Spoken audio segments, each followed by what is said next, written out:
Welcome to Man Does Tech, where I solve the problems you didn't even know you had. In this video, I will show how to change Jeep Liberty tail light step by step. Start by parking on level ground and engaging the parking brake, then disconnect the negative battery terminal to avoid shorts.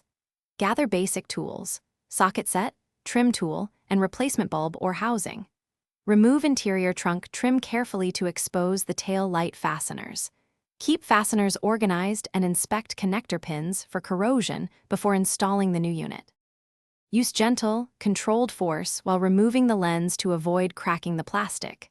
After the screws are out, support the assembly with one hand and pull it straight back to prevent snagging trim or paint.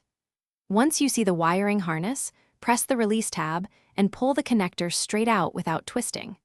Set the old assembly aside and compare bulbs and sockets to confirm you have the correct replacement ready. If you're finding this helpful, please subscribe and like to support future guides. Quick recommendation: read anywhere with the new Kindle Paperwhite, perfect for keeping repair manuals and schematics handy in the garage. It's lightweight and easy to hold while you work. Check the description for the link and other deals if you want to grab one.